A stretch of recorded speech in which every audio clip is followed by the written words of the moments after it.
Le TVA Midi, une présentation de Maison Nordique. Obtenez une soumission rapide en ligne dès maintenant à maisonnordique.com. En manchette aujourd'hui, c'est aujourd'hui la collecte dans les rues pour la guignolée des médias et des perquisitions en matière de stupéfiants à Rouyn-Noranda. Le TVA Nouvelle Midi commence maintenant.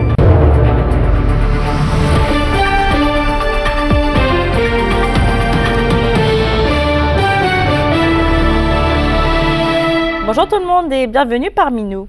La guignolée des médias est en branle partout au Québec et les citoyens sont attendus aux quatre coins de la région pour l'événement.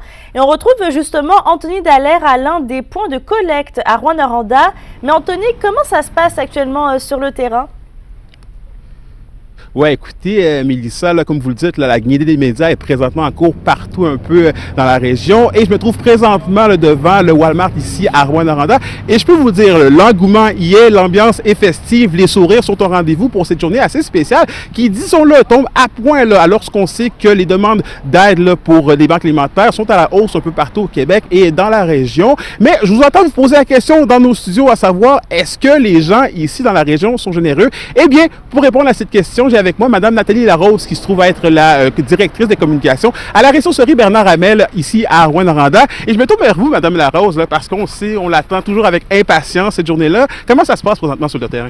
Bien, ça va très bien. L'ambiance est à la fête. Les gens sont généreux. Nos bénévoles sont motivés, sont souriants. Puis c'est vraiment une belle journée. Oui, parce qu'à chaque année, on attend justement la générosité de tout le monde là, pour aider les gens dans le besoin. Là.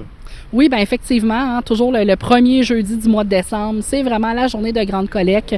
Donc ici à Rouyn-Noranda, on a 2 points de collecte extérieurs.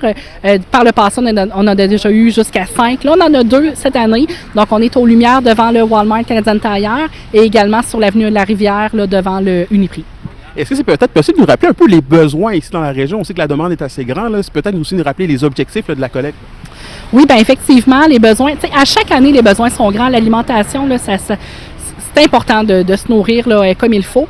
Donc, juste à titre d'information, l'an passé, on a fait 550 paniers de Noël. À l'heure actuelle, et je sors du bureau là, de la ressourcerie, et on est tout près là, de notre 800 paniers de Noël qui est demandé. Les inscriptions ne sont même pas tout à fait terminées encore. Donc, c'est sûr qu'on fait minimum 800 paniers de Noël cette année. Fait que on le voit rapidement là, qu'il y a une grosse augmentation là, des demandes. Ça, c'est une bonne nouvelle pour les gens de la région. Là. Oui, bien qu'on puisse aider. C'est sûr que, tu sais, ces personnes-là, tout le monde va avoir un super de beau panier de Noël, mais une guignolée comme ça, oui, ça prend de l'argent, ça prend des denrées, parce que c'est beau les paniers de Noël, mais avoir faim, là, c'est pas juste dans le temps des fêtes, c'est à l'année. Et c'est important de le rappeler, mais oui, à la journée aujourd'hui, on peut donner des dons dans la rue, mais la guignolée des médias, ça ne se termine pas aujourd'hui, là, ça continue après. Exactement, la guignolée, là, c'est tout le mois de décembre, en fait. Donc, nous, à Rouyn-Noranda, tous nos épiceries récupèrent pour nous des denrées. Donc, on continue de donner. Les gens peuvent se rendre aussi directement sur notre site Internet au www.rbhrn.com. On fait un don en ligne, c'est simple, on reçoit notre reçu tout de suite. Donc, c'est vraiment important de continuer là, de donner là, tout le mois. Mme Larose, merci beaucoup. On vous souhaite bonne chance pour la suite. Merci. Donc, on vient de l'entendre, là, la guignolée des médias qui se poursuit jusqu'au 31 décembre. Donc, il reste encore beaucoup de temps là, pour être généreux et amasser le plus d'argent possible, le plus de dons possible pour les gens de la région. Et je terminerai, Mélissa, en vous rappelant là, que la collecte aujourd'hui se fait aussi à Rouyn-Noranda, Val-d'Or, Amos, Lassar, Malartic également, à Ville-Marie ainsi qu'à Témiscamingue. Effectivement, soyons généreux. Merci, Anthony. Au plaisir. On passe dans les faits divers maintenant. Les enquêteurs de la division des enquêtes sur les crimes majeurs ont procédé hier à 7 perquisitions en matière de stupéfiants à différentes adresses de Rouyn-Noranda, notamment sur la 8e rue. 3 hommes âgés entre 45 et 57 ans et une femme âgée de 43 ans ont été arrêtés puis remis en liberté en attente de leur éventuelle comparution où des accusations devraient être déposées. Cette opération a permis de saisir près de 75 grammes de cocaïne, une quarantaine de comprimés de médicaments sous ordonnance, quelques comprimés de méthamphétamine, une arme de chasse et plus de 17 000 $ en argent canadien. On reste à Rouyn-Noranda puisque en 20 ans, la clinique jeunesse qui offre notamment des services en santé sexuelle a accompagné plus de 20 000 jeunes à travers ses locaux. Et pour cette occasion, Kimberly, le CISAT, a dressé le bilan hier soir de l'endroit. Absolument, Mélissa. Une vingtaine de personnes, d'ailleurs, étaient sur place hier soir pour souligner ce 20e anniversaire de la clinique qui est située au CLSC de Rouyn-Noranda. Cette clinique, dont les intervenants sur place s'entendent tous pour dire que c'est un service essentiel pour les jeunes de 12 à 24 ans de la région. Donc, ces personnes peuvent, entre autres, avoir des tests de grossesse, des tests de dépistage pour les infections transmises sexuellement, des conseils aussi sur la contraception ainsi que de l'aide psychosociale. Au début, une seule infirmière était sur place et durant l'année, il y a eu près de 390 consultations. Aujourd'hui, ce chiffre a presque doublé avec 640 consultations par année selon le CIS de l'Abitibi-Témiscamingue.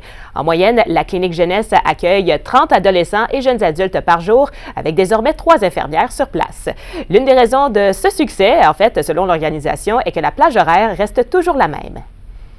Dans les 10 dernières années, il y a eu 12 500 visites dans nos locaux. Donc, on peut dire qu'on répond vraiment beaucoup aux jeunes. On sait que les jeunes, souvent, c'est ici et maintenant, ils ont un besoin. C'est sûr qu'on n'est pas ouvert toute la semaine, mais ça fait tellement depuis toujours que c'est les mercredis de midi à 20h que les jeunes le savent. Et avec ce succès, oui, de la clinique Kimberly, est-ce que le CIS planche à de possibles d'autres cliniques sans rendez-vous ailleurs dans la région?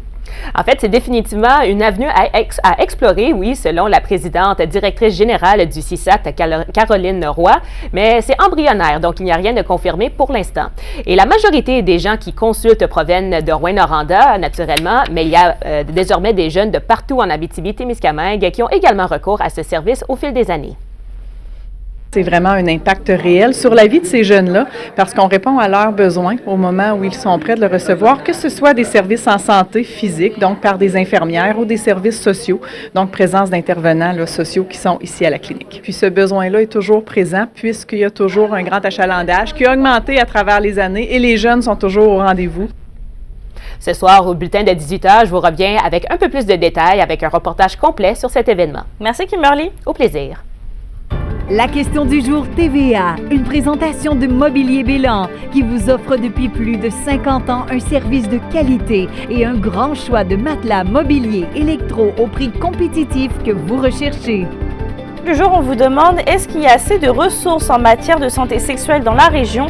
Pour voter et commenter, rendez-vous au tva-abitibi.ca.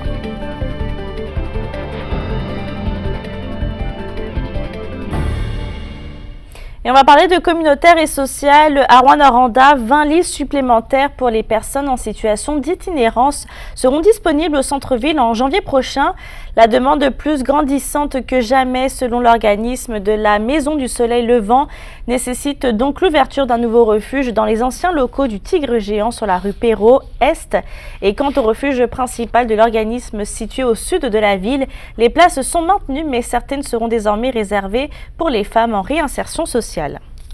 En fait, les gens qui couchent déjà ici, ils vont aller coucher là-bas, puis on se super hâte en passant. Mais tout le monde aussi, c'est vraiment, ça va être la porte d'entrée de la Maison du Soleil Levant. Fait que dans le fond, c'est un concept, on veut les abriter. On est vraiment au premier degré des besoins, là. En octobre 2022, on avait 15 places. On a monté à 26. Là, aujourd'hui, on est à 35 personnes qui couchent ici. Fait que c'est sûr que ça s'en va en augmentant à tous les mois. Là, on voit que c'est des demandes constantes, puis c'est des nouvelles personnes, des nouvelles demandes. Fait que c'est quand même inquiétant. L'équipe Prénovis de patinage synchronisé du Blizzard a remporté la médaille d'or lors d'une compétition à Saint-Hubert cette fin de semaine. Et il s'agit d'une première en Abitibi-Témiscamingue. Yoann Carrière a rencontré l'équipe à son retour à Val-d'Or. C'est avec la première médaille d'or de l'histoire de la région en patinage synchronisé que l'équipe Prénovis Blizzard est revenue de Saint-Hubert plus tôt cette semaine, un résultat que l'entraîneuse Marianne Gagnon-Bourget et les patineuses elles-mêmes attribuent à l'attitude et à la cohésion de l'équipe. On est parti avec aucune attente, puis là, leur dynamisme s'est vu sur la glace. Elles ont du plaisir, elles et ils ont du plaisir à patiner. Puis je pense que c'est ce qui a été remarqué autant par les juges que le public là-bas. On a un très bel esprit d'équipe, on s'entraide. Chaque rendu à la place qu'on va, c'est vraiment une belle ambiance. On est full heureuse, full contente, puis on a vraiment l'esprit d'équipe, fait que c'est vraiment très agréable. L'équipe est composée de 12 filles et un garçon de 11 à 17 ans, dont la majorité s'entraîne ensemble depuis 7 ans. Ce sont donc plusieurs heures de travail qui ont été récompensées la fin de semaine dernière. On était toutes full joyeuse. On était full explosive, heureuse, puis on pleurait toutes en même temps quand on a su la grande nouvelle. C'était l'énervement, l'apogée, on était en pleurs, on était contents. On était contents aussi pour les autres équipes parce que, tu sais, c'est un sport d'équipe, mais il y a beaucoup de camaraderie aussi entre les équipes, donc c'est autant sur la scène provinciale. L'équipe Prénovis Blizzard sera de retour en compétition les 10 et 11 février prochains à Laval. Malgré la pression qui vient avec leur médaille d'or, les patineuses valdoriennes vont pouvoir profiter de l'expérience supplémentaire, elles qui ne voyagent habituellement qu'une seule fois dans l'année.